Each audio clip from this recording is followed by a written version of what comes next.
कथा सुनने। भगवान शंकर भी कथा सुनने अकेले नहीं गए थे। संग सती जग जननी भवानी,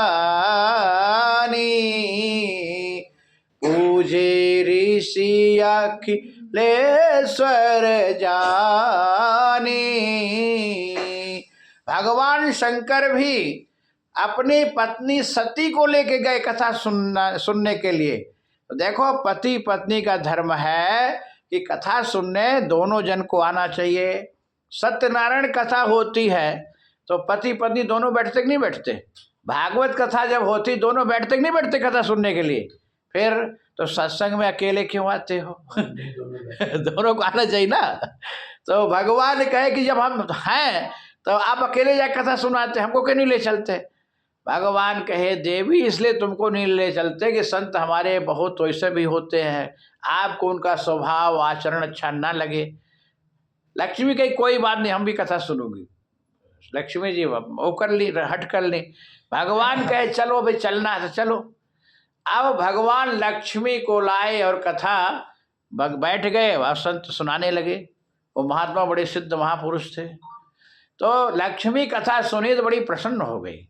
लक्ष्मी कहे कि प्रभु ऋषिवर, हमारे यहाँ आप कल भोजन करने आइए, आमंत्रित हैं।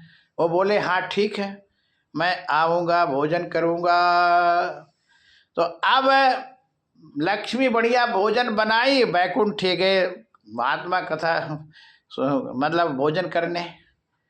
तो अब भोजन में लक्ष्मी चावल दाल कढ़ी रोटी बनाई, कच्चा भोजन। महात्मा चौक पड़े, बोले ये तू मेरे को कच्चा भोजन कराती? मैं महात्मा हूँ, मैं कच्चा भोजन नहीं करता हूँ। अरे पूड़ी सब्जी तस्मई बनाना चाहिए।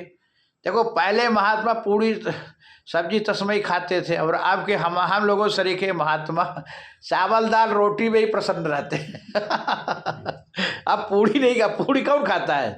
अब पहले के बाद में किसी के यहाँ चावल दाल रोटी नहीं खाते थे, पक्का भोजन है। तो तूने मेरे को निष्ठा से भोजन कराई है तो मैं तुझको श्राप देता हूँ कि तू नीच कुल में जन्म लेगी, और वही जब संतों की सेवा करेगी तब संतों की सेवा से तुम फिर पुनात हो जाओगी। ऐसे ये महात्मा ने कच्चा भोजन, हाँ कच्चा भोजन कराए ना, इसलिए श्राप दे दिए महात्मा।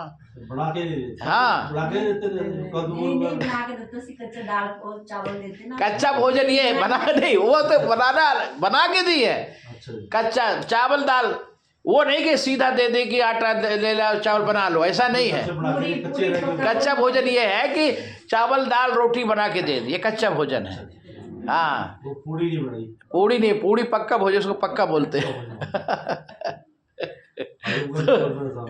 तो महात्मा श्राप दे दिए। अब वही कारण ये लक्ष्मी ही भीलनी के यहाँ जन्म ली, भील बनी। एक कारण ये है, 3 कारण बताऊंगा सबरी का आपको।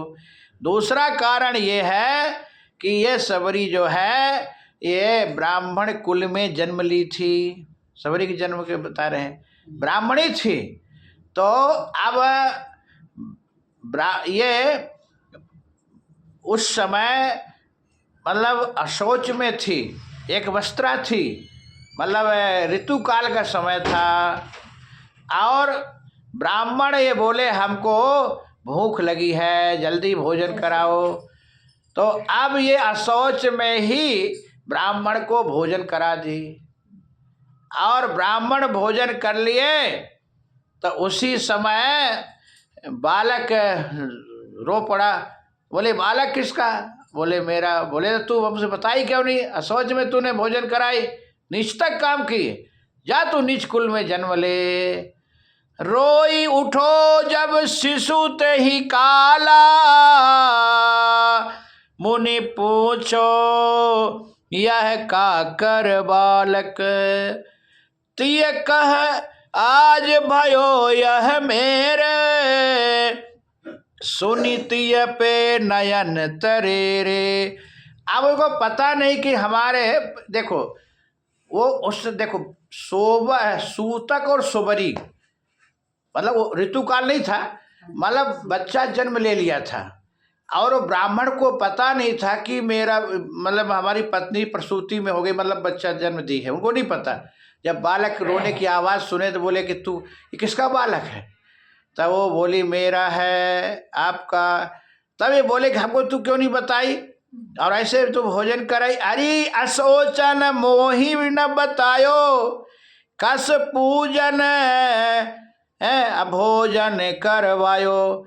अभी तू प्रसूति में है, शोवरी में है, पूजा नहीं हुआ, आज तू कैसे हमको भोजन करा दी? सूतक पातक सूतक पातक होता है। अब जैसे जो बच्चा जन्म देती है तो जल्दी थोड़ी उठ करके अब रोटी पानी बनाने लगे, है उसका 12 दिन का मान होता है 12 दिन। देखो जब बच्चा शुद्ध में होता है तो हमारे इधर 12 दिन मानते हैं, उसको बरहो बोलते हैं। उस दिन फिर मतलब स्नान होता है और फिर मतलब पूजा पाठ होता है, फिर बालक को सब देखते, मुख देखते हैं। तो अभी पूजा नहीं कराई और भोजन बना के दे दी, बताओ। है सूतक और सुबरी, सुबरी तो ये है। सूतक जैसे कोई मरणासन में होता है ना, वो भी मानते 12 दिन 13 दिन मानते, 13 ही होता, ब्राह्मण भोजन का हवन कराते हैं। तो ये तूने क्या की है? तो सबरी होए महाबन जाई, तू अब सबरी होगी और महावन में जाएगी।